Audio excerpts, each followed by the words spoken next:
रमज़ान शरीफ के रोज़े किन सूरतों में आपने बिल्कुल नहीं रखने और किन सूरतों में आप रख सकते हैं, किन सूरतों में आप चाहें तो छोड़ सकते हैं। हामिला ख़वातीन को क्या नुकसान होगा रोज़े रखने से या क्या फ़ायदा होगा? ये सारी चीज़ें रोज़ों के हवाले से हमल के मतलब हम आज डिस्कस करेंगे इस वीडियो में एक डॉक्टर की हैसियत से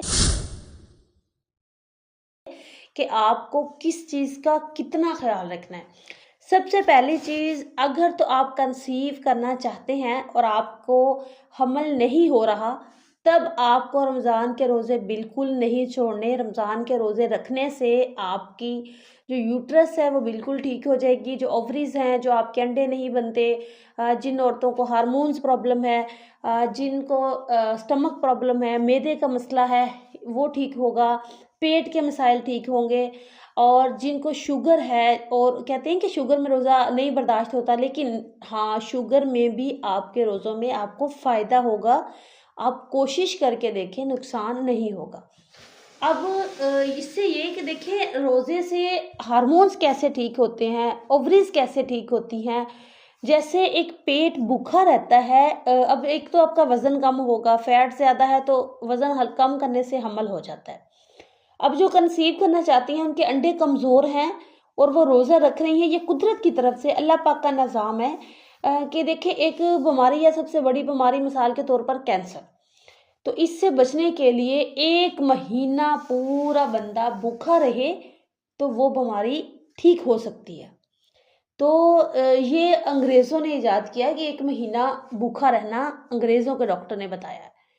अब हमारे कुदरत ने, अल्लाह पाक ने रोज़ों की सूरत में हमें दे दिया है कि पूरा 1 महीना रमज़ान के रोज़े रखने हैं। तो अब देखिए इतनी बड़ी बीमारी 1 महीना भूखा रहने से ठीक हो सकती है। तो अब यहीं से समझ लें कि कितनी बीमारियाँ ठीक होंगी। इसके अलावा अब वो बहनें जिनको रोज़ा छोड़ना चाहिए, अगर तो प्रेग्नेंट हैं और पहले उनके बच्चे ज़ाया हो चुके हैं वीकनेस की वजह से, तो फिर उनको ख़्याल रखना चाहिए, रिस्क नहीं लेना चाहिए। आप कज़ा रख सकते हैं, आप रमज़ान शरीफ के बाद में रख सकते हैं, तो आप अपने बच्चे की पैदाइश के बाद रख सकते हैं, आप खुद को ठीक करने के बाद रख सकते हैं। तो आपको इस वक़्त रिस्क नहीं लेना चाहिए ताकि आपका बच्चा सही पैदा हो। इसके अलावा वो बहनें जिनको पहले बच्चा नहीं भी ज़ाया हुआ मगर उसके फर्स्ट ट्राइमेस्टर में उनको वॉमिटिंग है, उसको चक्कर आ रहे हैं, मतली हो रही है, तबीयत ठीक नहीं रह रही, अजीब सी थकावट है, वो बर्दाश्त नहीं कर सकती, तो वो रोज़ा ना रखें, छोड़ सकती है क्योंकि ख़तरा है ना, चक्कर आ रहे पहले तो और आएंगे। इसके अलावा वो बहनें जो मेडिसिन खा रही हैं और वो दोपहर की गोली, जैसा कि ब्लड प्रेशर की गोली है और वो खानी लाजमी है, 3 टाइम खा रही हैं, 2 टाइम वाली गोली खा सकते हैं, 3 टाइम वाली अगर आपने गोली ना खाई तो आपको या आपके पेट में जो बच्चा है उसको नुकसान हो सकता है, तो आपको रोज़ा नहीं रखना चाहिए।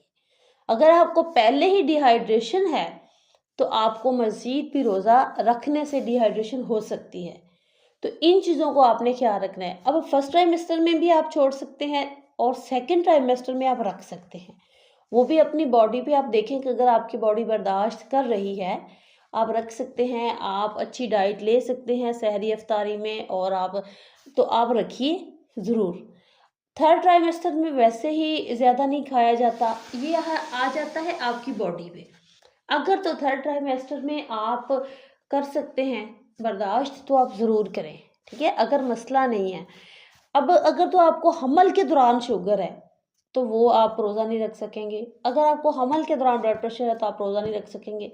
अगर आपको वैसे ब्लड प्रेशर शुगर प्रॉब्लम है तो आप रोज़ा रख के देखें, आप निभा सकते हैं या नहीं तो रखिए, ठीक है। अगर हमल की वजह से है तो इसमें आप देखते देखते सोचते सोचते, मतलब इतने रख के देखते देखते आपके बच्चे को मसला हो सकता है।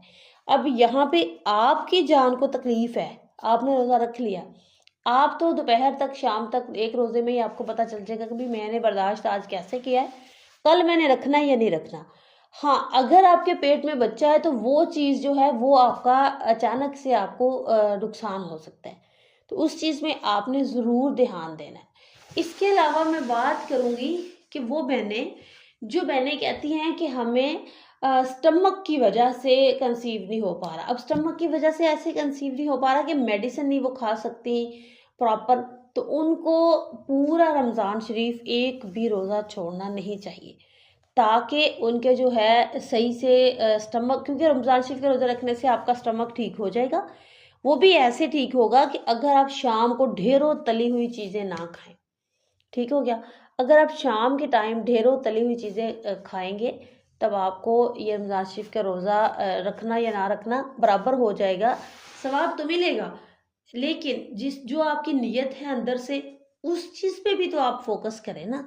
तो यहाँ पे अगर आप रोज़ा रख के सारा दिन सोए रह रहे हैं, फिर भी आपको फ़ायदा नहीं है। मेन चीज़ पे आना है कि रोज़ा भी रखना है आपने, और आपने जो आपकी अपनी बॉडी को भी ठीक करना है। एक तो आपको पता है कितना बड़ा फ़ायदा है कि आपकी फ़ैट कम हो जाती है, आपकी फ़िटनेस बरकरार हो जाती है। तो अगर हामला ख़वातीन को कोई जेन्युइन प्रॉब्लम है रोज़े में, तो वो रोज़ा छोड़े। अगर जेन्युइन प्रॉब्लम नहीं है, अब यहाँ तक कि में भी है हदीस में कि अगर डिलीवरी हो रही है, होने वाली है, अगले 10 मिनट बाद डिलीवरी होने वाली है, बच्चे का हेड थोड़ा सा वजाइना तक पहुँच गया है, और अगर औरत नमाज़ पढ़ सकती है तो वो पढ़े। देखिए ना, इतना है कि उस हालत में, कंडीशन में, ज़हरा पानी ब्लीडिंग ये वो होता है ना, तो उस कंडीशन में भी औरत नमाज फ़र्ज़ है पढ़े वो हर हाल में। तो इसी तरह अगर आप कर सकते हैं तो फिर ज़रूर रोज़ा रखिए। अगर आपकी जान को या आपके बच्चे की जान को खतरा हो सकता है, फिर आप कज़ा कर लीजिए। मेन मकसद मेरे वीडियो का ये है कि जो बहनें कंसीव नहीं कर पा रही और वो बहुत परेशान है कि हम कंसीव करना चाह रही हैं, और वो कमेंट्स कर कर के टिकटॉक पे मुझे कि हम कैसे कंसीव करें, तो वो अब उनके लिए सुनहरी मौका है, वो सिर्फ रोज़े रखना शुरू कर दें हमल कंसीव करने के लिए। ये ओवरीज भी ठीक हो जाएंगी, फ्लोबेन ट्यूब्स भी ठीक हो जाएंगी, जो जिनकी ट्यूब्स बंद हैं वो भी ठीक हो जाएंगे, और आप देखिएगा इंशाल्लाह आपके हार्मोन्स भी ठीक होंगे।